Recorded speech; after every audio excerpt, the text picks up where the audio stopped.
माता रानी की कृपा इस प्रकार से भक्तों को प्राप्त हुई।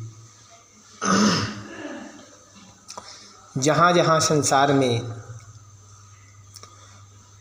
प्रलय अहंकार बढ़ा, वहाँ वहाँ माता रानी ने अवतार ले करके अपने भक्तों की रक्षा किया और भक्तों का उद्धार किया। महामाया माँ भगवती, महादेव शंकर सदा हर हमेशा अपने भक्तों की रक्षा करने के लिए तत्पर रहते हैं। संसार से परे हैं, जिनके एक बार दर्शन हो जाने से मनुष्य के सारे पाप नष्ट हो जाते हैं। उसी प्रकार से संसार में आया हुआ जीव बार बार जन्म लेता है और बार बार मृत्यु को प्राप्त होता है। मनुष्य एक बार कर्म करता है और कहता है कि मैं दोबारा मनुष्य योनि में प्रभु नहीं आना चाहता हूँ, फिर भी वो पुनर्जन्म मनुष्य योनि में ले लेता है, क्योंकि उसके वह व्यक्ति पुनर्जन्म मनुष्य योनि में लेता है जिसके कर्म अधूरे रहे। अधूरे कर्म का मतलब ये है कि जिसने 10% पाप किया और 20% उसके पुण्य रहे, वह 10% पाप को प्रायश्चित करने के लिए उसका पुनर्जन्म मनुष्य योनि में होता है। मनुष्य संसारिक जीवन में रह करके वह अपने आप में इतना मदचूर होता है कि वह ईश्वर को भूलना प्रारंभ कर देता है। जैसे जैसे मनुष्य ईश्वर को भूलता है, उसी प्रकार से ईश्वर भी अपने भक्त को भूलना प्रारंभ कर देता है। प्राणी जगत में विधि के विधान की रचना करते हुए महादेव कहते हैं कि जब भगवान नारायण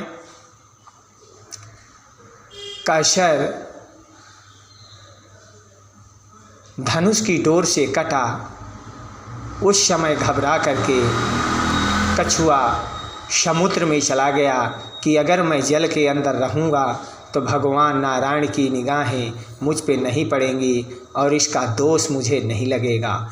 जब भगवान नारायण ने समुद्र में के अंदर शयन कर रहे थे, शेष शैया पर, उन्होंने देखा तो पूछा कि हे वाहन, तुम इतना घबराए हुए क्यों हो?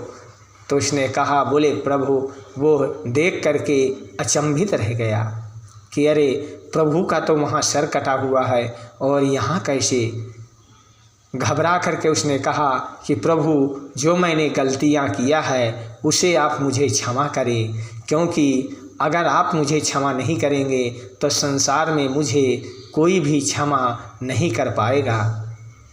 इस प्रकार से भगवान की भक्ति करते हुए कछुए ने, भगवान नारायण ने कहा, तुम 3 जन्म तक मेरे ही वाहन बन करके रहोगे और तुमने कोई पाप नहीं किया, तुमने मात्र एक कर्म किया है जिससे संसार का उद्धार होने वाला है। यह तो एक लीला है, जो लीला मैंने रची है वह लीला का प्रारंभ आपने किया है, क्योंकि जो मैं हूँ वो तुम हो। भगवान ने कछुए को अपने स्वरूप को बताया। कछुआ प्रसन्न होकर के भगवान के चरणों में गिर जाता है। इधर ब्रह्मा जी जब देखते हैं कि भगवान नारायण का सर कट गया है तो उन्होंने गज का सर काट के सुदर्शन चक्र को लाने के लिए कहा। सुदर्शन चक्र जाता है और अपने स्वामी को जीवित करने के लिए गज का सर काट करके ब्रह्मा जी को दे देता है। ब्रह्मा जी उस सर को भगवान नारायण के लगाते हैं और सभी देवी देवता आकर के उन्हें शक्ति प्रबल कर देते हैं। जब भगवान नारायण शक्ति प्रबल करते हैं तब उन्हें यह अनिष्ट काल के लिए यह ज्ञात नहीं होता है कि मैं भगवान नारायण था कि गजासुर का वध करने के लिए मैं स्वयं गज का रूप धारण कर लिया।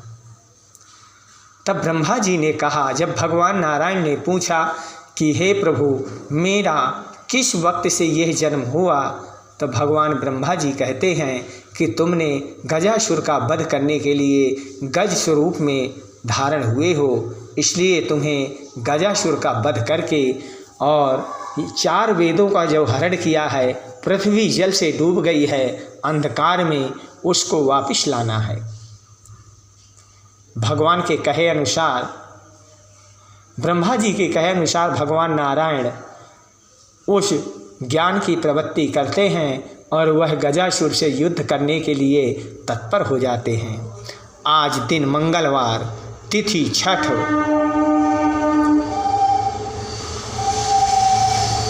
तिथि पंचमी सुबह 7:30 तक रहेगी। इसके बाद छठ प्रारंभ होगी। अब हम दुर्गा भागवत का पाठ करेंगे, जो महामाया माँ भगवती की कथा का श्रवण है, और सभी भक्त लाइव दर्शन करके माता का आशीर्वाद ग्रहण करेंगे।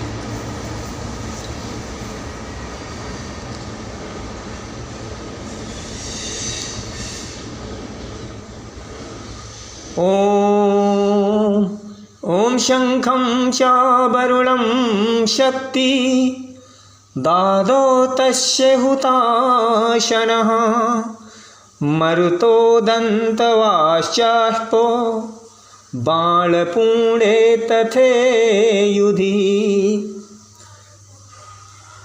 सहस्त्र नेत्र, मार्कंडेय जी कहते हैं कि सहस्त्र नेत्र वाले देवराज इंद्र ने अपने वज्र से वज्र उत्पन्न करके माँ भगवती को दिया, और ऐरावत हाथी से उतरकर एक घंटा भी प्रदान किया। इस प्रकार से महामाया को सभी अस्त्र शस्त्र धारण करने के लिए सभी देवताओं ने कुछ न कुछ वरदान स्वरूप में प्रदान किया, और महामाया माँ भगवती की शक्तियाँ बढ़ती चली गई और अस्त्र शस्त्र इसी प्रकार से उनके बढ़ते चले गए। उस प्रकार से मार्कंडेय ने जे हाथ जोड़ करके भगवान माँ भगवती के सामने शत कोटि प्रणाम किया और ऋषियों को आदेश दिया, तुम माँ के चरणों में हर हमेशा उनका गुणगान करते रहो। बोल सच्चे दरबार की जय। जय माता दी।